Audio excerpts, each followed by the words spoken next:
Welcome back to the Mustangs live stream. Again, as you guys come rejoin back in, we had to shut down the stream to get our scoreboard up, but it is here. You can get a look at the 3-2 Merchants lead as Darius Freeman, the 3-hole tonight, and DHing. Looks to get things going for the Mustangs. It'll be good luck for these Mustangs to get the scoreboard up. We had the scoreboard a little bit in the first inning. Things were looking promising, and then it's crashed. It's funny. It's crashed twice this entire year. As Freeman takes one inside, and that's going to hurt a little bit. Couldn't tell where that got him, but I think it was more of him getting out of the way. I don't think it caught him that flush. So thankfully he's okay. That was your Mustangs MVP this season. And Darius Freeman, before the last home game of the year versus Clarinda, was awarded the Mustangs MVP. There were some other awards. Sam Pitts and Bronco Witt got co-pitcher of the year. Both well-deserved, and Sam Pitts with his perfect game. I mean, that's incredible. First time in Mustangs history. And then Jaron Guck won his Community Service Award, which is also very nice. Yeah, all three very highly touted awards and should not be overlooked. Freeman stretches out the calf at first base. He's ready to go, so here comes Jeter Mose. So now a much different situation than after the first inning I thought we were going to be looking at. First inning was a quick one for Denton Biller. He saw just 4 hitters, struck out 2 of them, and then the Mustangs were all over Robertson as Freeman takes off for second base, and he slides in safely. And that's but, again, the Mustangs piled on some runs in the first inning, all on some base hits, and I really thought the Mustangs were about to, take an even bigger lead in the second inning, but then things have surely slowed down for them here recently. And Mustangs can't lose focus. Oh, 2 pitch to Mose is hit up the middle. And some miscommunication between the middle infielders. And that's a run for the Mustangs as Darius Freeman comes in to score. So that's what happens. Sammy Harris, typically a shortstop, playing second tonight, left that one for Nolan Oliver, who was nowhere to be seen. Yeah, interesting play right there. And also, ball had a ton of topspin, probably skipped to the infield a little bit faster than Sammy Harris thought it would. But that's very costly right there. And Mustangs need a break, and they definitely got one. And that's big as it ties things up here in the playoffs.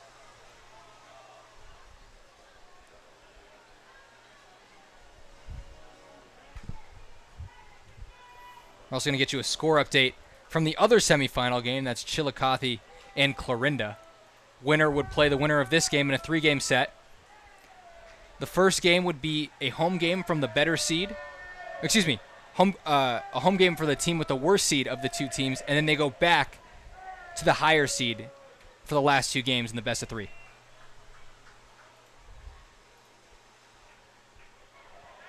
Oh, and hits off Shepard's foot. Not sure what he's doing back there as he lets someone go all the way to the backstop, so now it's Mose moving up. So 2 pass balls tonight already for Dylan Shepard. We know Shepard prowess with the bat, but him and Jordan Brandenburg split time in the catcher position, and Brandenburg had a pretty good glove back there, so they opted to go with the guy with a better swing, but maybe sacrificing some defense.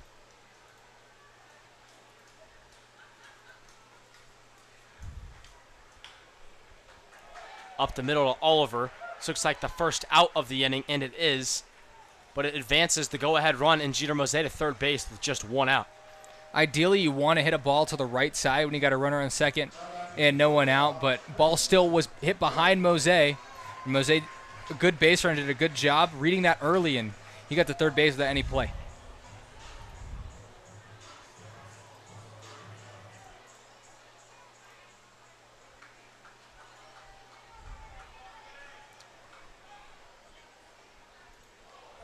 Inside and off the elbow of Mason Holton. So 2 hit batters already this inning for Robertson, and that kind of seems to be the theme tonight early on as Billers hit a couple of the Merchants himself. I don't think it'll be as bad as that Crop Dusters game, Charlie, when there was, 12, 13 hit by pitches in a game. That was wild, but and the difference there, too, is there was also, 15 walks. This game's a little bit more efficient, but it's playoff baseball. Can't be afforded to do that on either side. Also wouldn't be surprised to see Mason Holtz on the move.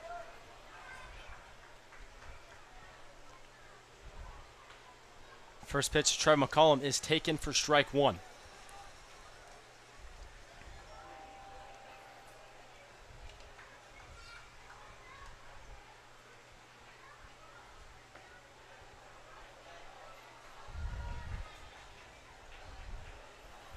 Big difference in Robertson between the start of the game and now is Robertson was either hard at the plate or missing by a long shot. Now his misses are a little bit more enticing, so batters aren't quite as comfortable as they were.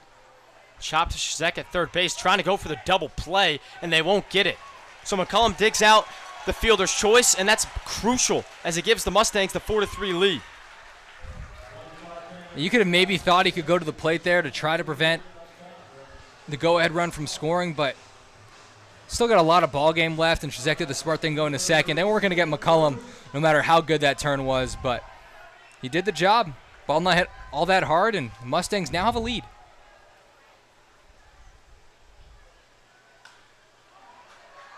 That one popped up to deep left field, but no problem as Easton Bruce tried to go the other way. So that's a quick inning, but the Mustangs take the lead. A couple hits, a couple hit by pitches. 4-3 is your score as we go to the top of the fourth inning.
Welcome back. Nolan Oliver kicking things off for the Merchants as they now trail. It's been a back and forth game early on, Tyler.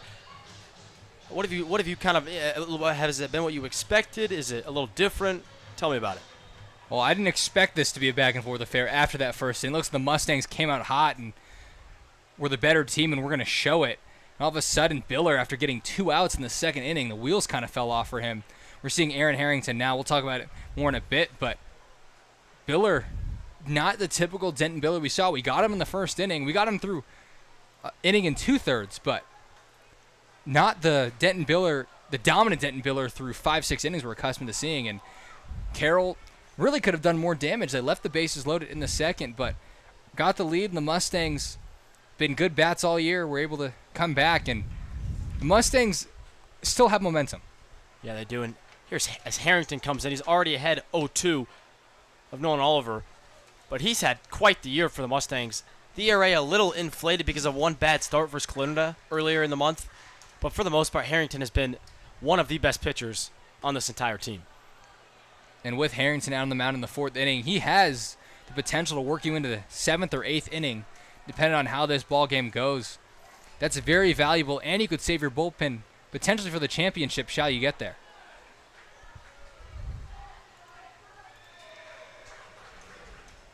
Harrington is a strike thrower, but also has good enough stuff to get guys out, supporting a K per 9 over 10. And there it is right there. So the 30-8 K to walk per 9 gets even better. That's strikeout number 31 on the year for Aaron Harrington. Really, before that 8-run outing against Clarinda, his numbers were incredible. ERA was under 1 at one point. But it's such a shortened season that one bad start will inflate your numbers tremendously. In steps Aiden Shazek. Again, the taco hitter tonight. That means if he goes down, a lucky section here at Phil Welch goes home with some free Taco Bell tacos. One guy I expected to see in this Carroll lineup was Bryce Hoskinson, a right-hander. It looks like Justin Ricketts is playing for him today. But Hoskinson with good numbers, average around 280, decent slugging, good on base. Maybe they were trying to platoon him, and now that they have the lefty Harrington on the mound, I wonder if we'll see him at some point. Well, Hoskinson is 5th on the team in at-bats with 86 of them, or excuse me, 6th. As that one shot up the middle from Shazek. So a 1-out runner here, thanks to Aiden Shazek.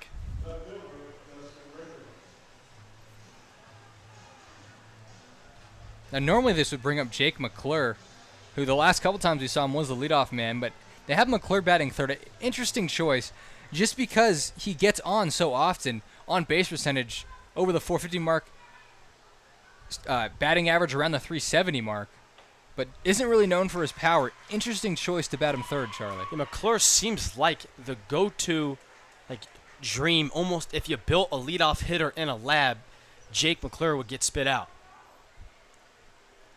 And that's where he's been all year long. Although when you have a player like McClure, he can hit anywhere in the lineup. He just fits the leadoff role so good, and that's why me and Tyler are talking about the interesting decision to have Ricketts leading off tonight instead of McClure. The only gripe on Jake McClure is his speed. It's good, but it's not leadoff hitter blazing speed. He has 8 stolen bases on the year. Other guys in the team, Sammy Harris is 17. If he was a 20, 30 stolen base kind of guy, that is your perfect leadoff man.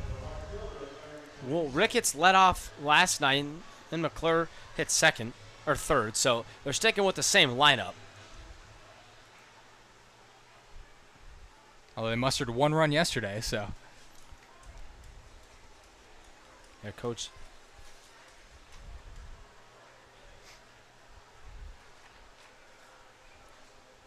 Now it's Arrington Eason.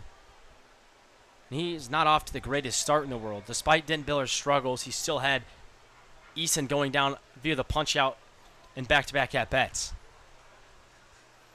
There are 4 strikeouts today for the Merchants. He has half of them. You might have some firewood right there, too. Yeah, that's got to be one of the worst starts you can have if you're Arrington Eason. 2 strikeouts and then a broken bat. So his day continues to get worse as the Mustangs hold that 4-3 lead as we go to the bottom of the 4th inning.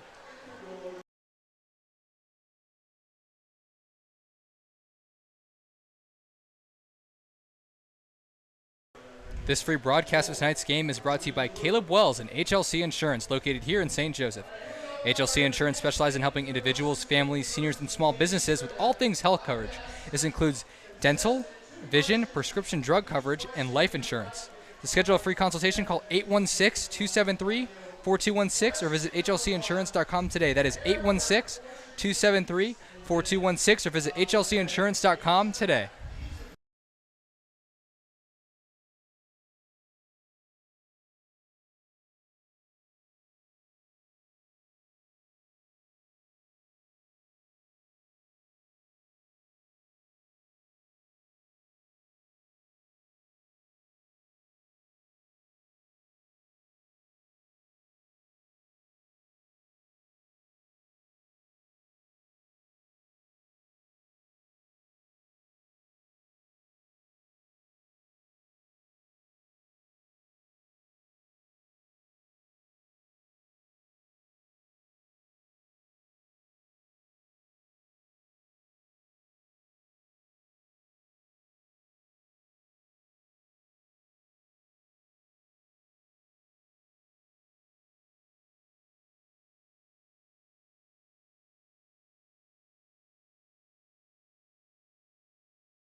Jordan Black stepping in now for the Mustangs as he takes the first pitch for a ball.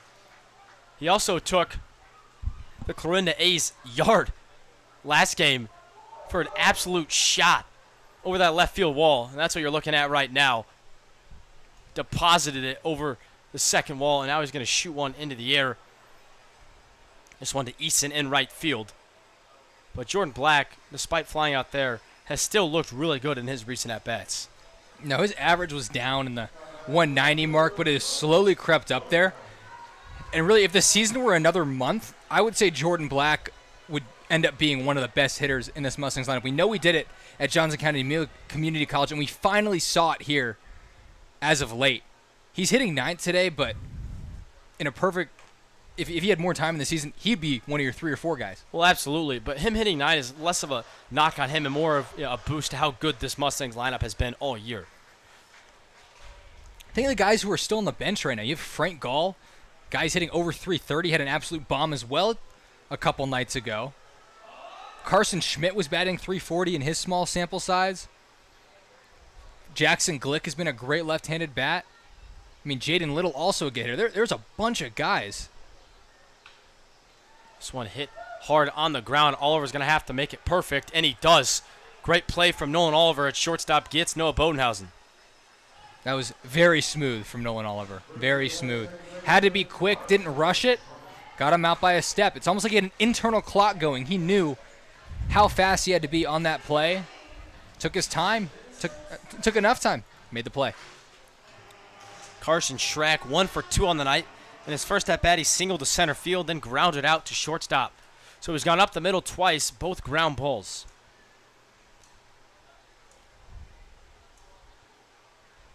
Schrack goes fishing. Comes up empty-handed. Again, Schrack doesn't have the best average in the world, but he's been a rock in this Mustangs lineup all year long. He leads the team with 139 at-bats, and he has 5 strikeouts. That means he struck out twice in the last week, Charlie. He had 3 strikeouts just a while ago. That's incredible. If you want to know why a guy's going to Arkansas, there it is right there. His ability to put the bat on the ball. He keeps improving. That low strikeout rate is going to help him out a ton. Yeah, that's a good bat on ball example right there as he drives it into center field. He's going for the hustle double. He puts the head down, and he slides in safely. Carson Schrack showing some hustle. High risk, high reward right there. I thought he was easily going to stay at first, no question. Gets the hustle double. Would have been a big momentum swing if he was thrown out. But because of that, all of a sudden, now the Mustangs are threatening with 2 outs. They're threatening, and they got their guy up, Darius Freeman. And that hustle double from Schrack is so crucial because with 2 outs, Schrack's not exactly the fastest player in the world, only has 7 stolen bases on the world. He's probably not going to try and steal. But now that he's on second, you just need 1 base hit from Darius Freeman, and the Mustangs grow that lead. Left fielder Justin Ricketts playing way back out there. He's playing deeper than the right fielder Eason, which is very interesting to see. Can you blame him? I think it's less of a testament to Ricketts, and Eason's playing a bit in. I guess anything over his head will probably be gone with that short porch.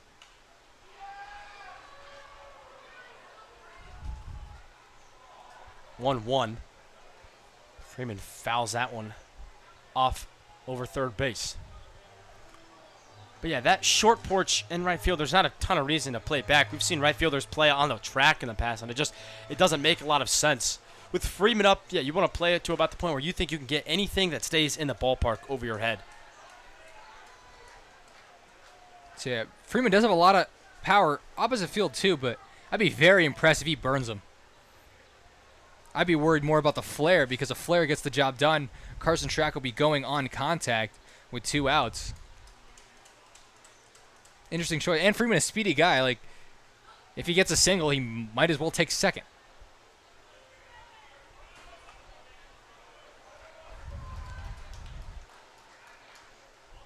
And early on, both teams have done a lot of damage with 2 outs.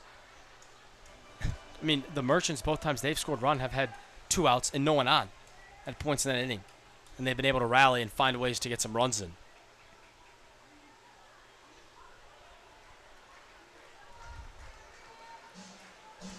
If I'm Billy Robertson right here, I'd throw another breaking ball in a non-hittable location. If it's off the plate, it's off the plate. Go after your next guy.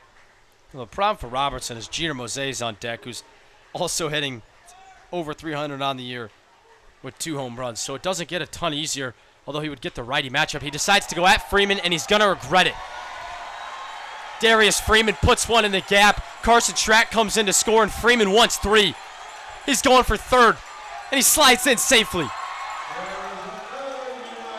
Darius Freeman shows off some wheels. And you couldn't do that no matter what we were talking about, Charlie. You cannot leave a fastball for one of the best hitters in the MINK League. That was middle, through and count. You know he's salivating up there, and he got almost every stitch of that baseball. A couple grooves lower, that ball might not even be coming back. A huge piece of hitting from Darius Freeman. A 2-out triple. So back-to-back 2-out extra base hits. And the Mustangs get a run, and now Mose's trying to bring in Freeman. It's off of Duttler at first base, but he does enough to keep it in front of him. So a 1-pitch out from Mose ends the inning. But the Mustangs get an electric run as they juice that lead up to 2 runs.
You're getting a look at the MINK League playoff picture right now, as it's the Mustangs, the 1 seed, Clarinda, the 2 seed. And right now the Mustangs are playing the Merchants. We'll cut back to that in a second. We'll get you back to the live action on the field.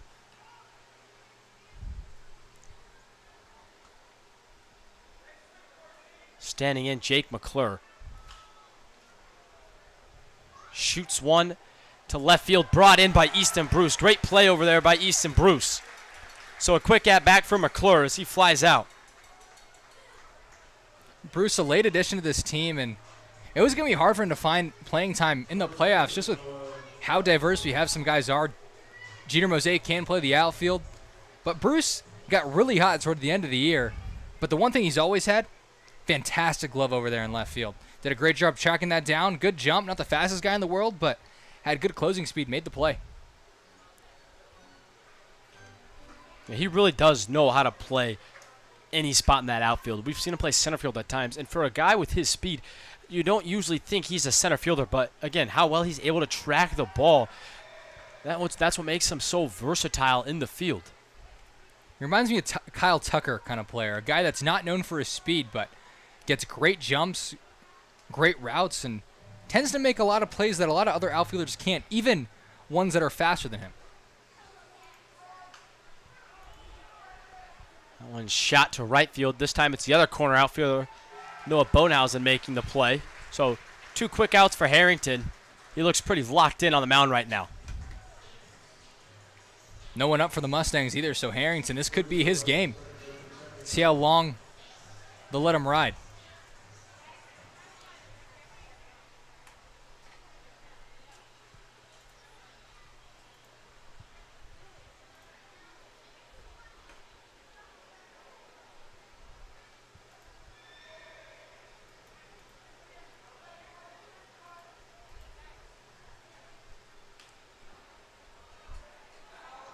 Sammy Harris fouling one off. He tripled in his last at-bat down that right field line. It was a huge, huge triple for Harris and the Merchants as it brought in a run. This time, he's behind 1-2. Not an easy matchup, lefty-lefty. Harrington, though, not a guy that works more of a sinker ball, straight over the top.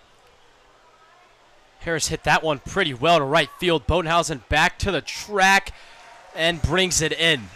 So the last out ended up being a little scary, but 3 flyouts to left and right field is what we get from Aaron Harrington in the 5th inning. We go to the bottom of the 5th inning. Mustangs win it 5-3. Don't go anywhere here on the Phil Welch broadcast.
Here's the updated look at the playoff bracket.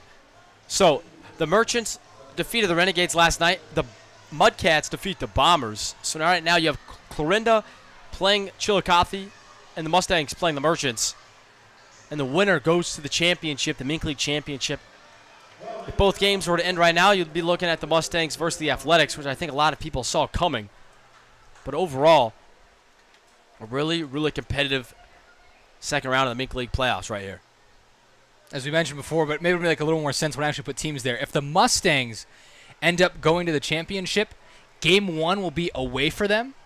That'll be on Thursday, and then they're back at Phil Welch Friday and Saturday if we need to play Saturday. However, if the Merchants are able to win tonight, then Game 1 is a home game for them, and then they would be on the road for 2 and 3.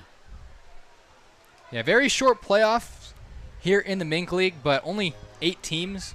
6 make the playoffs. It's kind of a fun format. Really, the only thing to talk about, you mentioned it's like the MLB where it's the hottest team ends up doing well, but the Merchants, I mean, they were, 5 games under 500, 6 games under 500? And all of a sudden, they could be jockeying for a championship. Well, it keeps it fun and competitive. That is for sure. As Felix checks his swing, but goes around. So 2-2 count. But even in professional baseball, they added that new round.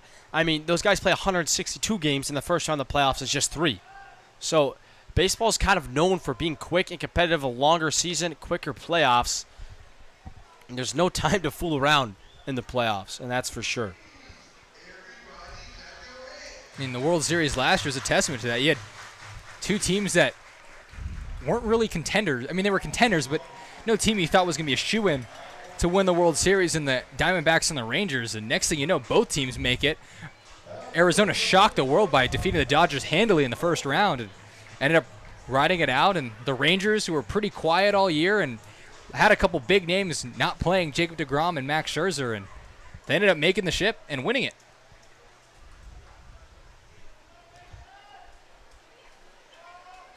Mason Holton digs in. He takes a hard cut through Robertson's first fastball. Holton playing with a little bit of anger. He was called out on strikes on a tough call in the first, and he was plunked in his next time around. Yeah, in his eyes, he hasn't really had a huge opportunity to do much. That one hit well. It's going to be sinking and dug out there in left field, but it's down for a base hit. So Mason Holton with a line drive single to left field. And Ricketts came in and made the right decision. He kind of let up at the last second and did everything he could to just keep the ball in front of him. He's thankful that that ball was in front of him. He got a glove on it. He went down to a slide, and that ball was way out in front of him. He had to swipe his glove. Ended up finding leather. But that could have been a lot worse. Holton would have been on second. There's a chance that runner would have scored.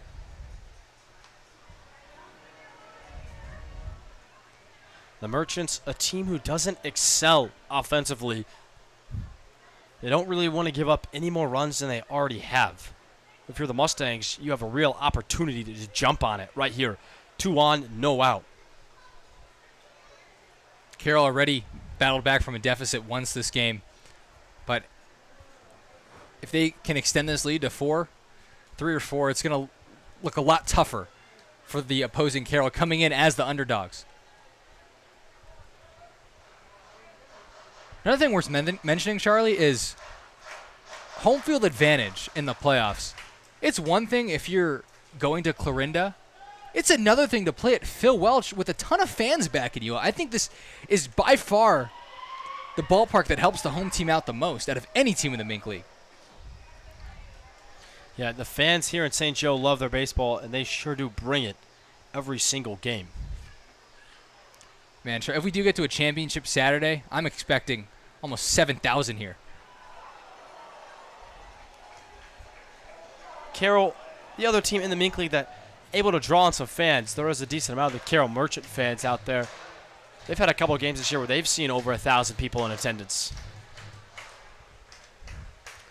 Full count to McCullum. 2 runners on. He's looking to add to this Mustang lead, and he takes ball 4. So the bases are loaded with no outs. That Merchants bullpen has had someone stretching out for a little bit. It'll be interesting to see if he really gets going now. He's not on the mound quite yet.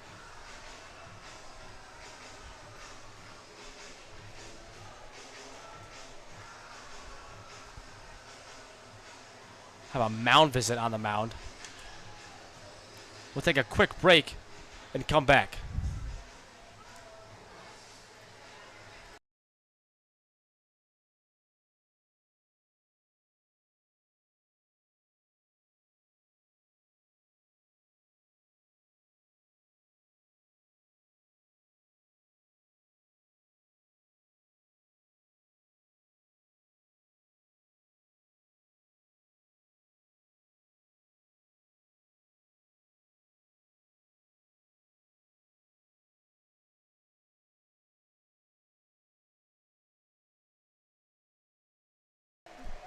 Easton Bruce steps in with the bases loaded and no outs. He shoots one to left field. It's hit in the direction of Ricketts, who makes a diving grab. So a run-saving catch from Ricketts in left field, but Don Felix still going to come in to score. You know, Carroll's lucky. As that ball, if that did get down, 2 runs would have come in to score at least. You had second and third. And that puts this game not out of reach, but momentum really not on your side. Good job by Ricketts to knock that down and also keep the runners at bay. If you can walk out of this inning only allowing 1 run, that's a win in my book. Coach Berg opting to leave Robertson in this game. That one hit hard off the chest of Aiden Chazek at third base. And that's going to be an infield single or air, however you want to call it. We'll see what the official score says. That'll be a single. But Black hits it hard and gets rewarded for it. Baseball's a game of inches. If he gets a better hop, a candy hop, something that doesn't short hop Chazek at third, That's a potentially an inning-ending double play. All of a sudden now, Black reaches, and you still have one out for the top of the lineup. Well, Bodenhausen 1 for 3 tonight with a strikeout, a single to left, and a ground out.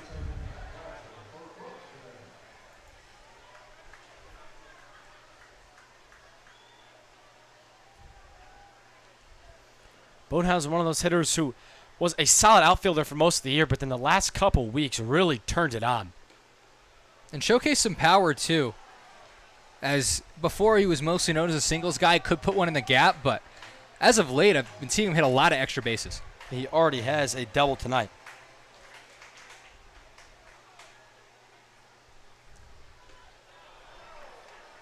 For the second time tonight, Noah Bodenhausen goes down via the punch-out.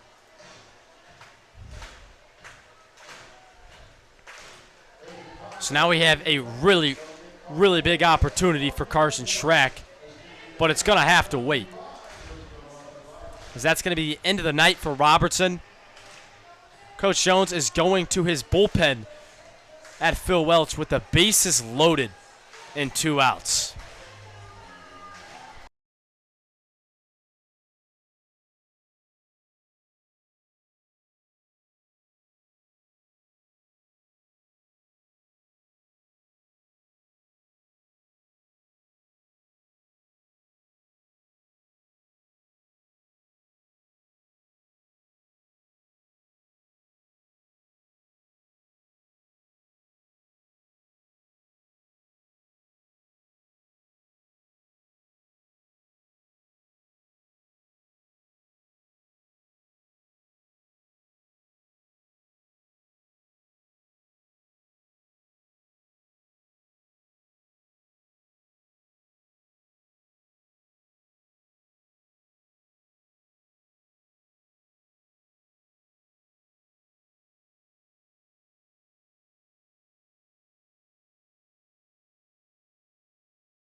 Here's Lake Hagan on the mound, and Carson Schrack digs in.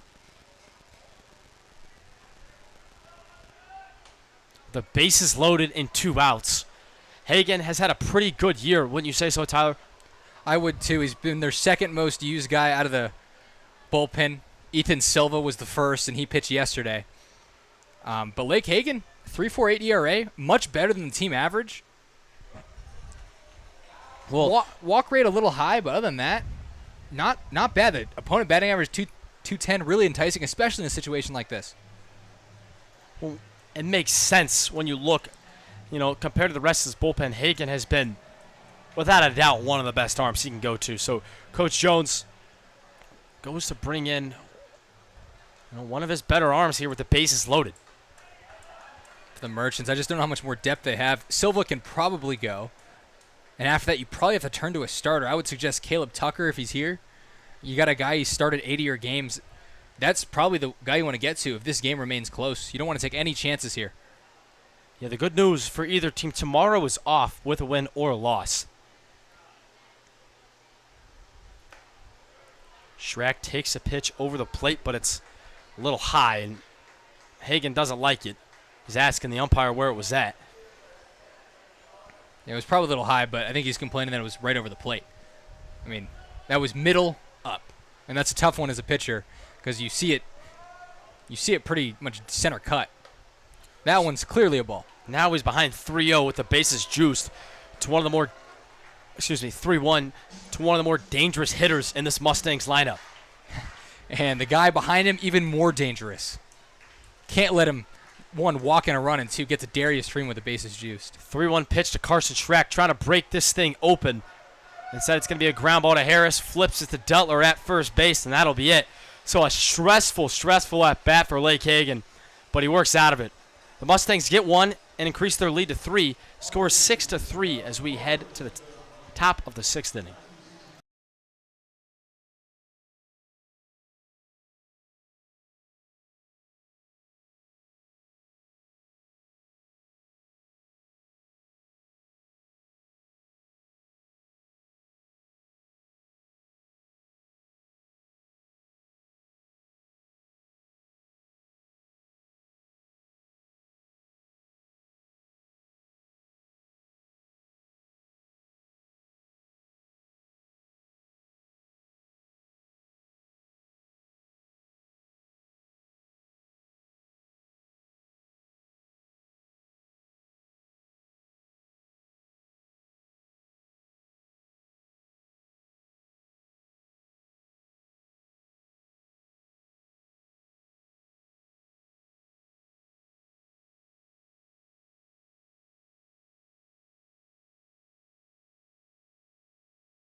Welcome back to St. Joe.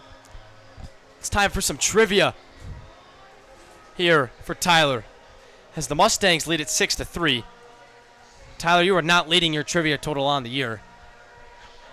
Today's question, it's the playoffs, so we're going to reset. We're going to move on. Question I have for you today is, who did the Mustangs play last year in their first round of the playoffs?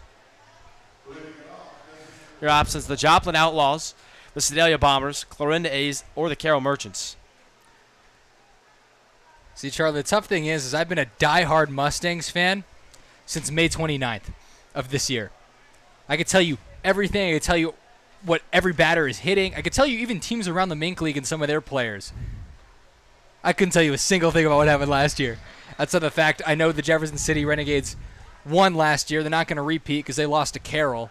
But to me, this is a toss-up. Do you have any sort of sense of where Absolutely nothing. Normally, I could even try to limit it down, but it could be any of these teams. And I don't know. Joplin, it's really, Charlie, a guess, 1 through 4. I got to just throw something out there just to not take away from the game. So as that one's hit well by McBride, but right at Easton Bruce, who played it perfectly. Now, Bruce did a good job not allowing that ball to go straight over his head. Did a good job of getting a banana route and catching that on a cut, as opposed to catching it straight back, making that a lot easier. That being said, Charlie, I'm just going to throw out A. The guess from Tyler being A. And he's wrong. It was Clarinda who they ran into in round 1 last year. And it was a lot like this year. They had the first round bye. Clarinda beat Carroll in the first round last year and then played St. Joe. And it was the Mustangs who won that one and then went on to lose to the Renegades in the championship. Sure, I have a question for you. If I gave you that question, you had no research, would we have any clue? Or would you have been, hey, no, Clarinda? I would have got that. Sure you would have, buddy. Now it's Shepard. And he's at a 1-1 count. He fouls it straight back, making it 1-2. Harrington, out of relief, for the first time this year, has looked really, really good. No, he really has. At least relief in a more serious game. I know he pitched, I believe it was against Warren County for an inning, just to kind of roll guys out there, get their bullpen work. But Harrington, the bulk guy this game, he's already thrown more pitches than Biller, or excuse me, more innings than Biller. And you can see it right there. Great pitching as he mows down one of the better hitters in this lineup in Dylan Shepard. And Harrington, he's a guy right here. If you play today, you would play again. He could potentially pitch again Saturday. So if he gets 4 or 5 innings here, and depending on how many arms the Mustangs use, if they do get to that championship, he could be a starter come game 3 if we get there. First pitch swinging is Nolan Oliver. So far tonight, he's 0 for 1 with a walk. He hasn't had a ton of opportunities tonight. He also has a punch out.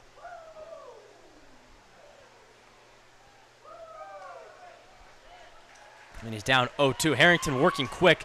When a pitcher likes to work quick and they're in the zone like this, it's typically a sign for good things to come. He's had that breaking ball all night in any count. Some good wood by Oliver, but it's right at Trevor McCullum in center field. So a really quick inning from Aaron Harrington, and he looks good, and he looks confident as he walks back to that Mustangs dugout. The score remains the same, 6-3 in favor of your St. Joseph Mustangs.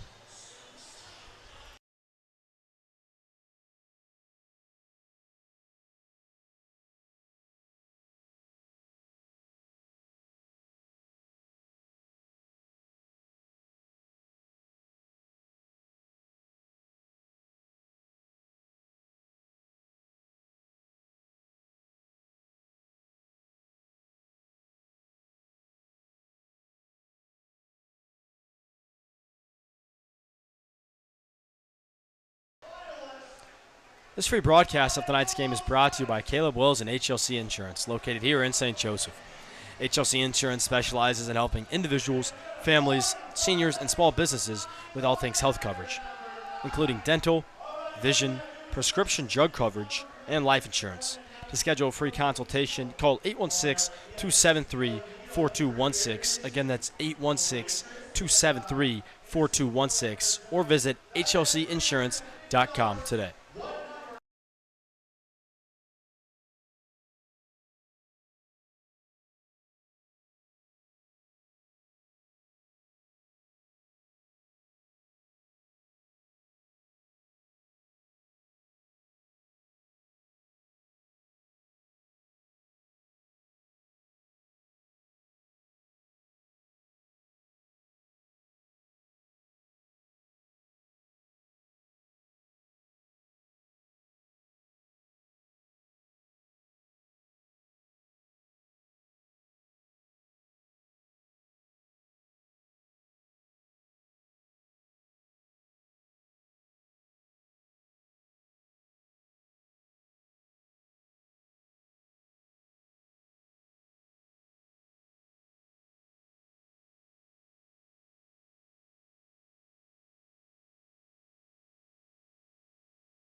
DH Darius Freeman digs in.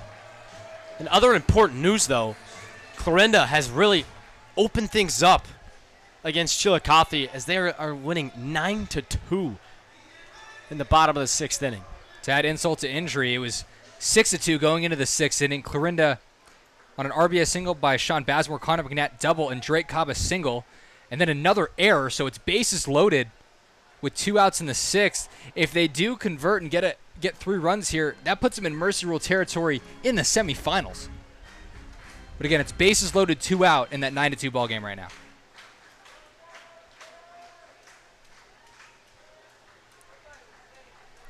So Freeman, who ended last inning on deck with the bases loaded, drops down a beautiful bunt.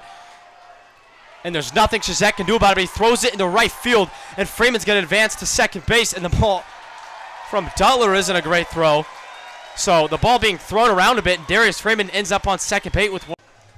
Shazak opted to be aggressive and try and gun down Freeman.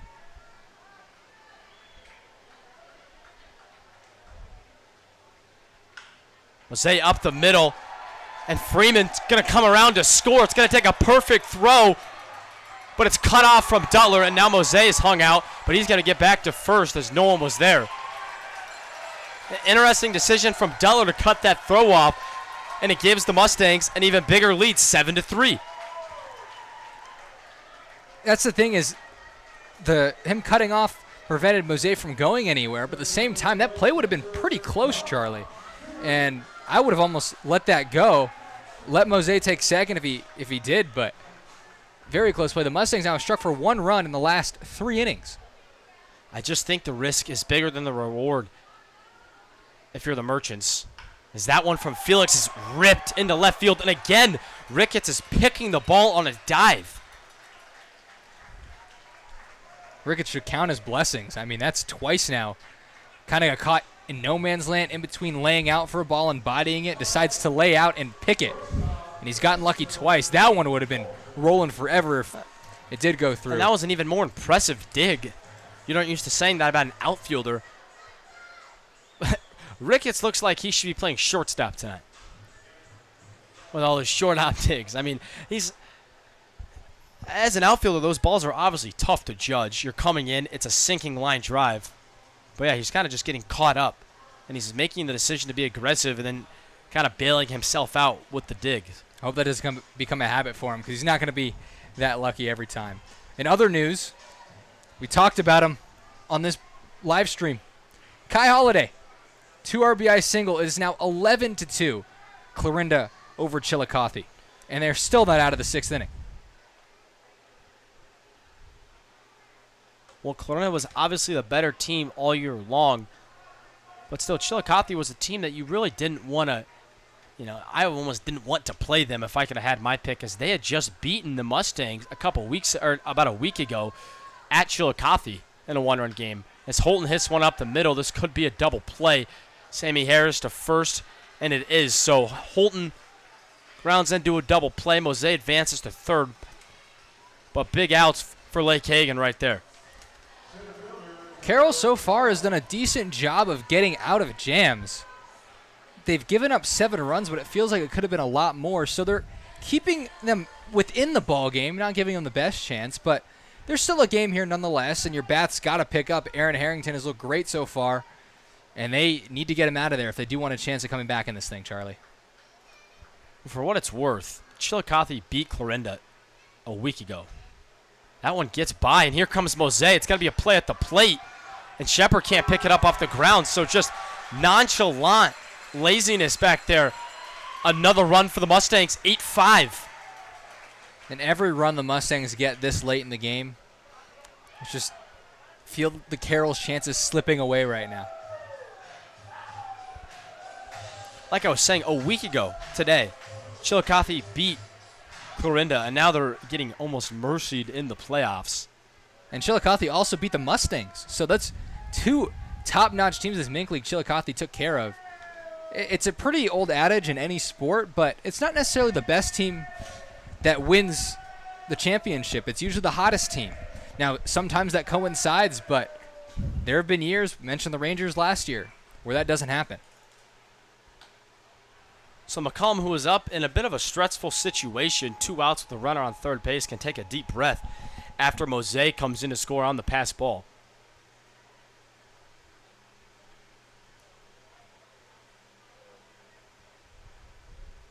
McCollum with a check swing right back to Hagan. He's going to run it out, but he's not happy about it. So Lake Hagan gives up 2, and that Mustang lead grows It's 8-3 here at Phil Welch Stadium. Don't go anywhere on the Mustangs broadcast.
Top of the 7th inning. This game has kind of flown by. Things are getting a little late for the Merchants as they're down 5 runs. They have 9 outs to work with. Good math, Charlie. Aiden Chazek up to lead things off. I wonder how his chest is feeling after that ground ball from Jordan Black a couple innings ago. Ball was shot out of a cannon. He did the right thing bodying it up, but when a ball hits that hard off your body, ricochets to the shortstop, that's how you know it was pieced. I'm sure he will have a nice tattoo tomorrow morning. Well, Harrington came in this game in the 4th inning and has been lights out ever since.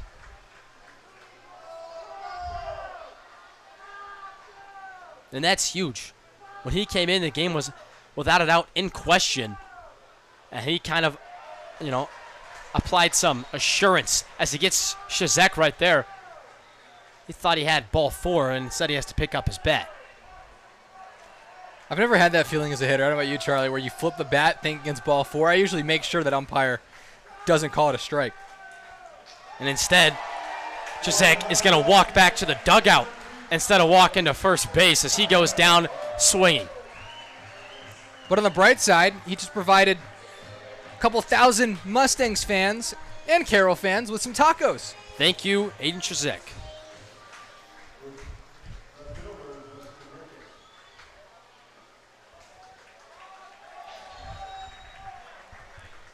Leadoff hitter Justin Ricketts stands in now. And a lot like the rest of his team, he has yet to be able to reach base off Harrington. Biggest difference between this game and the game against Clarinda, Harrington, 1, is not missing way outside the zone. He's making competitive pitches, and 2, that breaking ball has been amazing for him tonight. He's thrown it whenever he wants, wherever he wants. And when your secondary pitch is working, it not only allows you to have the confidence to throw anything at any count, but it also makes your fastball a lot more effective. Well, Ricketts is going to single to left field, and that's just the second base runner Harrington's given up. The only one before that was Aiden Chazek in the 4th inning, singled to center.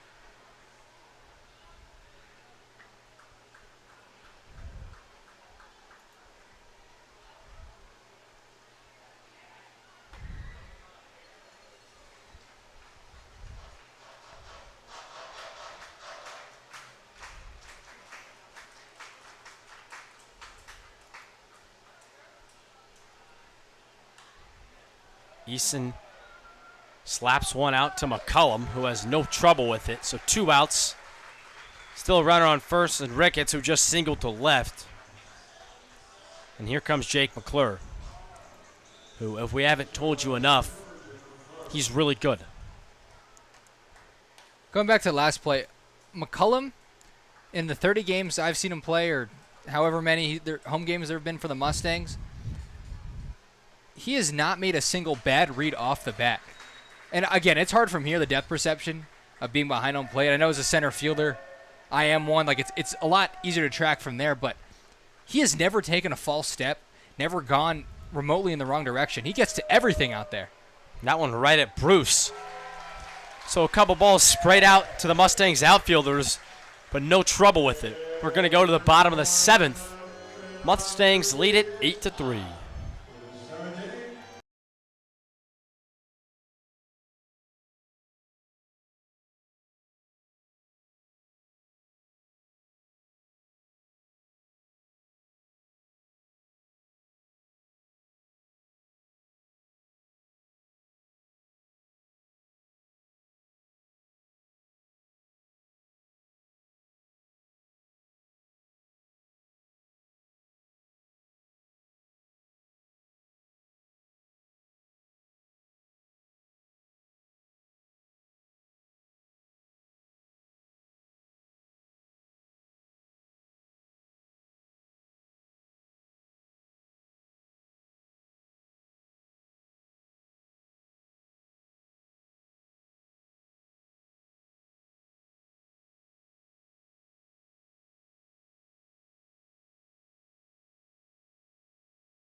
Welcome back to Phil Welch Stadium.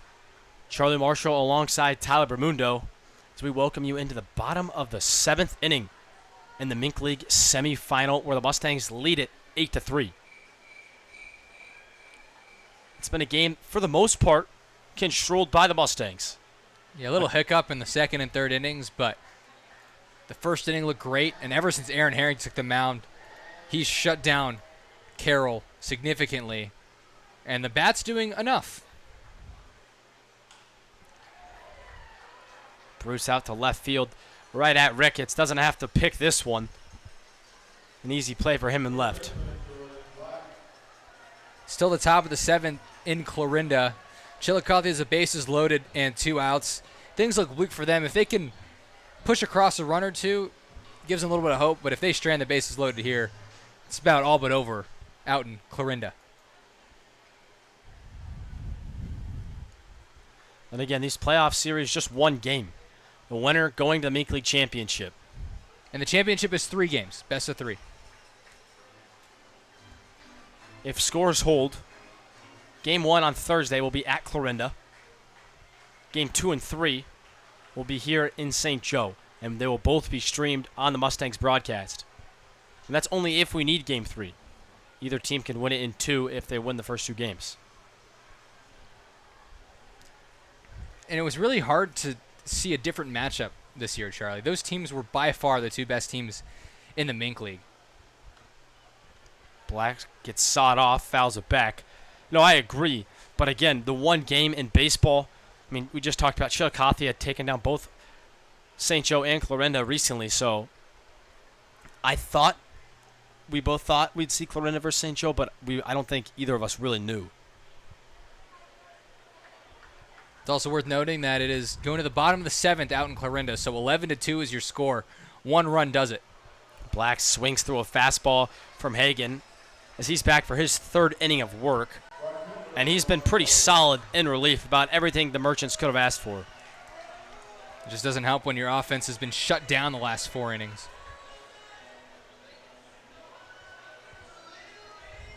Bronco Witt is loose out there for the Mustangs, but I'd almost let Harrington throw again. The question is, if you want to save any part of Harrington for the rest of the season, his day kind of has to come to an end. Think about it, though. He would be a guy that would throw again on Saturday, could potentially start a game. He's got 4 days of rest in between.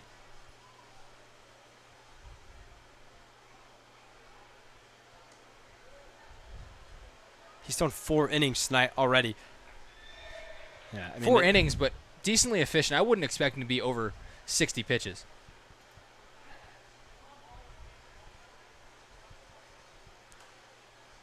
Bodenhausen started this game off really hot with a double down that left field line. Has cooled off a little since with 2 strikeouts and a ground out. But he's been, a great leadoff hitter all year long for these Mustangs. And over the last month of baseball, so in July, brought his average up from the 270 mark all the way up to around the 300 mark now. Another flare off Bodenhausen to the parking lot.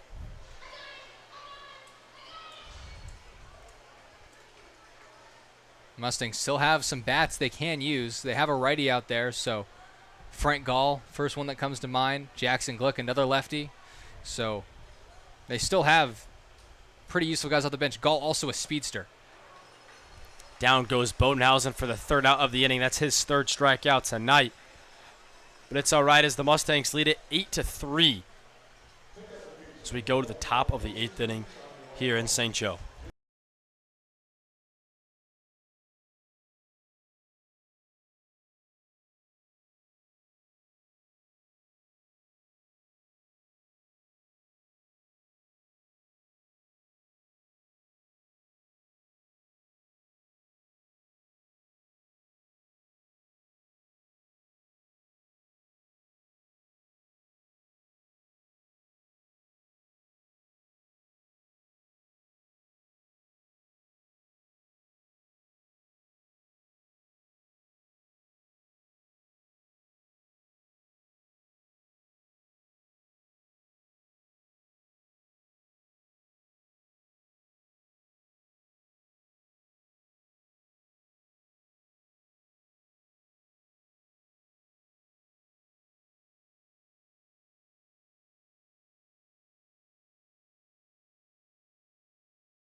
Johnson. Noah Deltler, top of the 8th inning. Now pitching for the Mustangs. Co-pitcher of the year, Bronco Witt. He's been an absolute rock out of relief for the Mustangs the entire year long as Deltler shoots one to Black at 3rd. Black gets an opportunity to showcase his cannon. Throws it over to first base with no issues. But Witt, appearances almost exclusively out of the bullpen, just 1 start for him, but leads the team in appearances with 14. Second in the team in appearances with 14. And opponent batting average low, strikeout rate pretty high, and walk rate pretty low. That's all you want out of a reliever. And Bronco's the type of guy who could work 2 or 3 innings. He also has the capability to work out of a jam for some pitchers. Can come in with traffic and usually gets the job done. But Bronco Witt, a very versatile reliever and really a blessing for the Mustangs this season. Well, Witt's going to get an opportunity to face Aiden Shazek, or excuse me, Sammy Harris. And we talked about Harris already tonight and how big he's been for these Merchants. He already has a triple tonight, which brought in an RBI, which at the time was game tying. But yeah, he leads the team in games played, at-bats, hits, RBIs, runs, stolen bases, and slugging. And he's done it all while only striking out 10 times the entire year.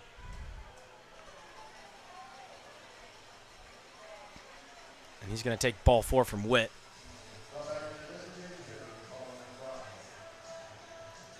We mentioned Witt and his strikeout numbers. Charlie, why don't we take a look at the league lead in strikeouts? Yeah, Bronco Witt, second in the entire MINK League in strikeouts. And as a reliever, that's quite impressive. And he was the leader until Reether yesterday for Jefferson City against Carroll. Racked up enough Ks to overtake Witt. Really, I feel bad for Reether. You do everything you can in a playoff game. He went 8 innings, giving up 1 run, and still wasn't enough. Yeah, Reether was locked in on the mound for the Renegades.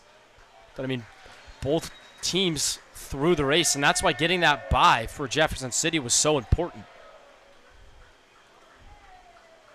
Anytime you have to face another team's top arm, really anything can happen. That was close, man.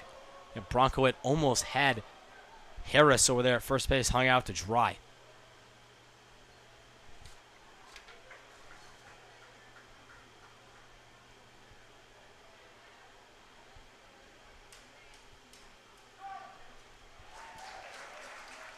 Strike 2 from Bronco Witt.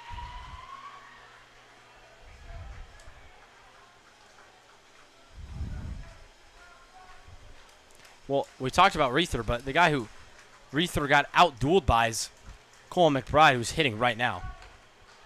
Now it's Felix taking a shot at Harris at first.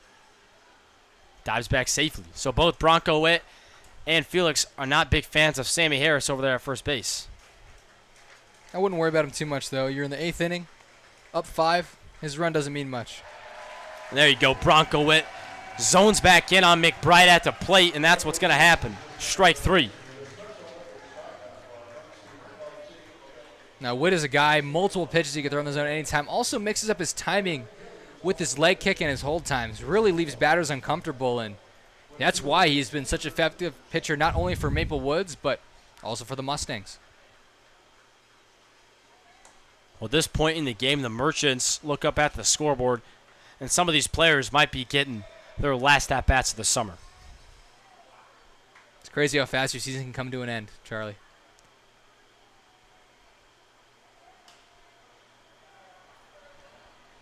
Bruce chasing it down, lays out, but just can't get there as it falls. It's a foul ball, though.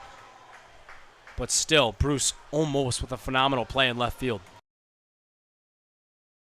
Gives a ton of effort. Easton Bruce coming in late, but has really done a lot with the limited time he's had with the Mustangs. Who suffered a back injury at Washburn to end his year, and it delayed his Mustang start.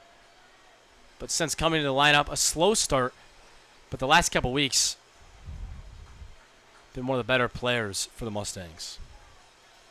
Byler Reether for the Jefferson City Renegades, 9 strikeouts yesterday. 8 innings of 1-run ball.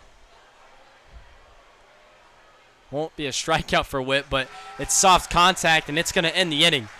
So Bronco Witt out of the pen, shuts down the Merchant, gives up just 1 base runner, which is a walk. And like the rest of this Mustangs pitching staff tonight, he's looked really good doing it.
Bottom of the 8th inning. A new pitcher for the Merchants, Colby Culbertson. He hasn't had a lot of action this year, only thrown 2 1/3 inning, but he hadn't given up a run. And he gets Schrack looking a little foolish on the first pitch right there. And if you make Carson Schrack look like that, you must have some pretty good stuff, because Schrack is a guy who does not swing and miss much. Now, a good breaking ball, and he's facing some of the better hitters in the Mustangs lineup, but they're both lefties, and this might be more of a platoon matchup, and we'll see if they go to a righty after that.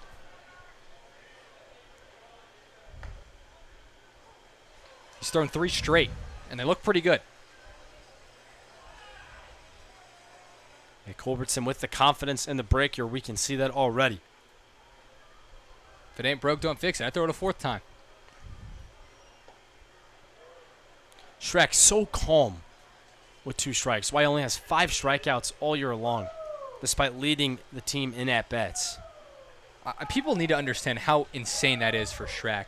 And this is not easy pitching as well. Like, there are some guys that have great arms, good strikeout stuff, and Schrack has not fallen victim to that at all and been consistent about that all season. And it really doesn't matter. You know, even if you're not facing the most talented pitching in the world, which at times Mustangs haven't, but for the most part, it's been good arm after good arm. As Schrack takes the 2-2 pitch. Little score update from Clarinda, Charlie. Whoever wins this game will be taking on the Clarinda A's. Tyler Macon with a walk-off single. 12-2, your final. Hit sharp, almost ate up Sammy Harris, but he makes the good play. That's what a shortstop looks like at second base. He fields the position well. Tried his best to stay in front of it. Did it for the most part and gathered himself and kept it together. Good play by Sammy Harris. So it's Clarinda, the first team into the playoffs. It was Tyler Macon who had a walk-off single. Macon going to Mizzou next year. That one's going to eat up Noah Dutler. And Darius Freeman with, able to reach on an air. For Carroll, hopes are slim right now. It's tough. It's tough to battle back from a 5-run deficit in 1 inning, but if you're going to give away outs, just write it off. This game feels like it's over. Well, Jeter Mose trying to really make it hurt with 1 out. He takes a fastball in the inner half. So the first time Culbertson will throw to a right-handed bat. Freeman takes off, and Mose crushes one down the line. Freeman wants third. He's going to get there. Mose will stay at first, so it's corners for the Mustangs here in the 8th inning with just 1 out. Is that Mose's 4th hit of the afternoon? Yeah, 4 hits for Jeter Mose, 4 for 4.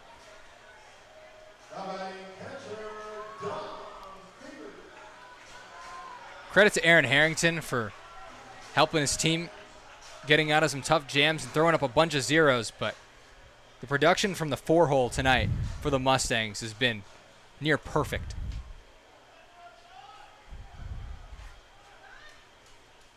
Now Dom Felix.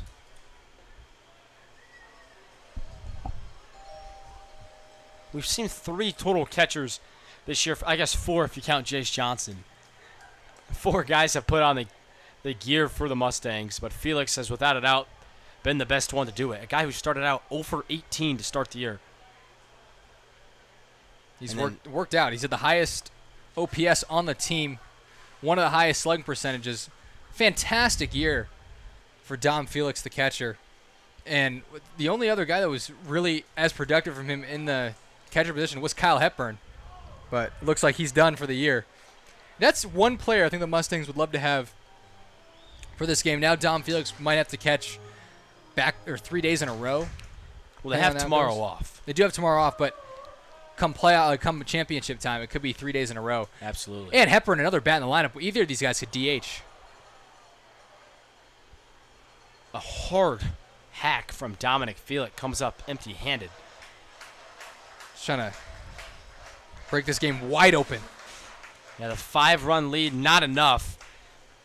Felix wants 8 of them. We'll pull up the graphic after this at bat, but Felix does lead the league in home runs. Mose is running, and it's going to save the double play and get the Mustangs a run, as that was 6-4-3.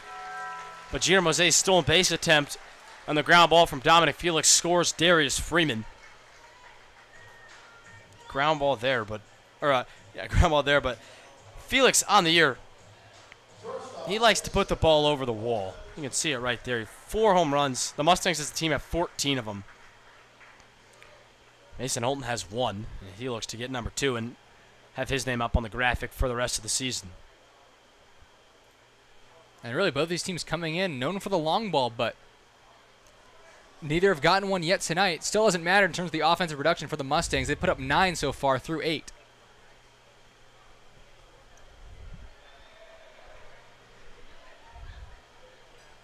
And again, coming into tonight, neither game had been decided by either extra innings or less than 3 runs. So, I mean, just duels for 6 games in a row, a series tied 3-3.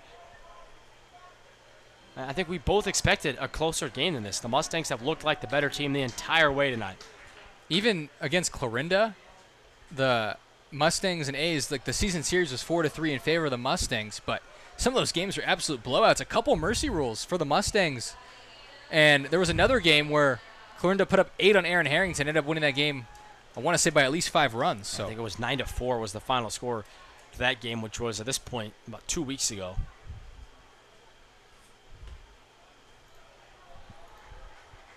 Holton takes a close one. 1-2. That was a good pitch by Culberson. I mean, catcher didn't have to move. Shepard framed that well, just didn't get the call. This time Holton's going to try and dump one, but it's going to be right to Sammy Harris, who makes his second play of the inning. But the Mustangs get one more, and they're going to go to the 9th inning with a 6-run lead, and they're sitting comfortable.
Eight-hole Nolan Oliver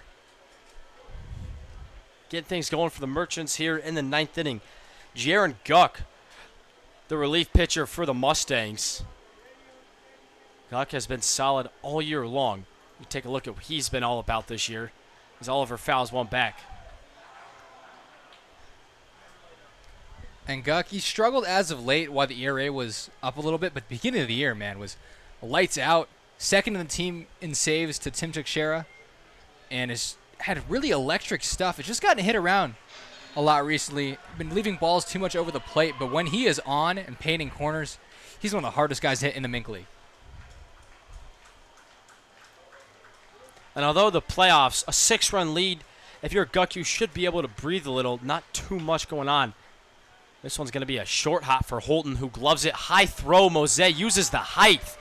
Great play by Jeter Mose, showing off some serious athleticism. Went all the way up and then came down and applied the tag.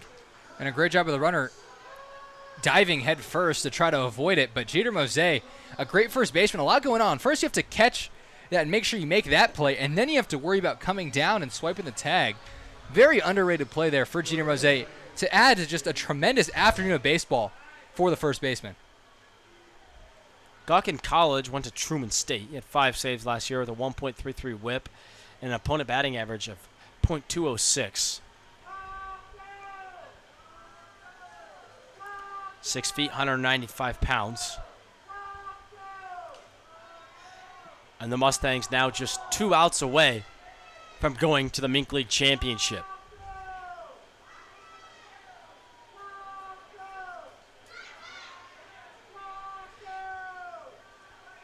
And if they're able to do so, it would be the 5th consecutive MINK League Championship appearance for these Mustangs. I mean, talk about dominance. And there goes my trivia question for tomorrow, Charlie. Thank you. Or a couple days. Now I got to go think of something else. The 1-2 count from Guck. Whew, just up. Just call that a fantastic take. Really an incredible eye.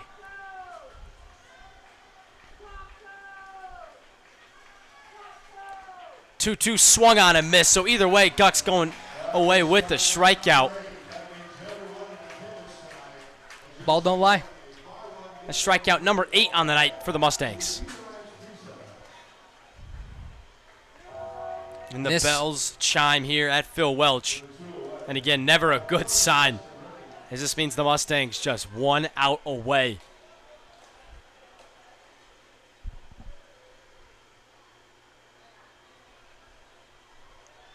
And with Guck having a good outing here, still got some more work to do. Kind of gives Johnny Coy and Max Stevenson a little bit of a decision to see if they want to go to this guy again. He was a top-level arm at the beginning of the year, was amongst the ERA leaders on the team, struggled a bit, but if you can get this Jaron Guck, right to Bruce, great. And that's it. The St. Joseph Mustangs are going to be playing for some trophies. They're going to the MINK League Championship for the 5th straight year. They win it 9-3 tonight over Carroll.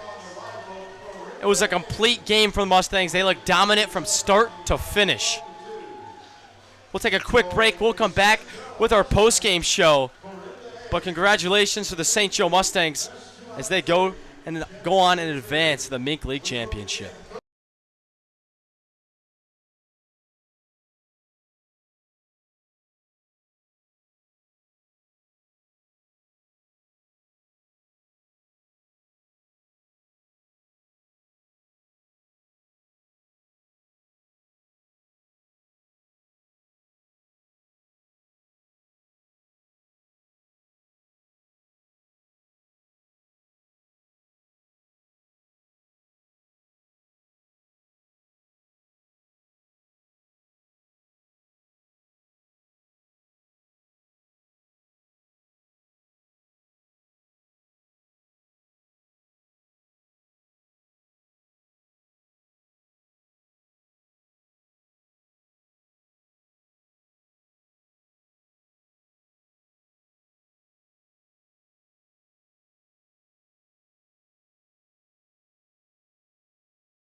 But look to bring it here on Saturday, on Friday, and beat it.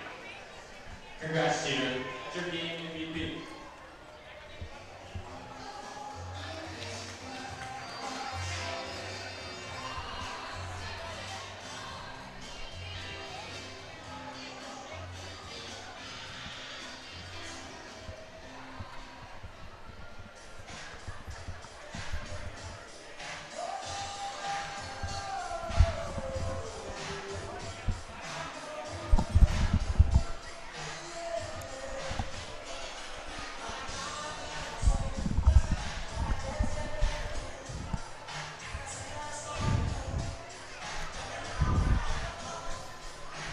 Well, Tyler, we've been here all year long, and finally the MINK League #1 seed, the St. Joe Mustangs, is going to the MINK League Championship after a 93 win over the Carroll Merchants. They looked pretty good tonight. Did you see anything in particular you want to highlight?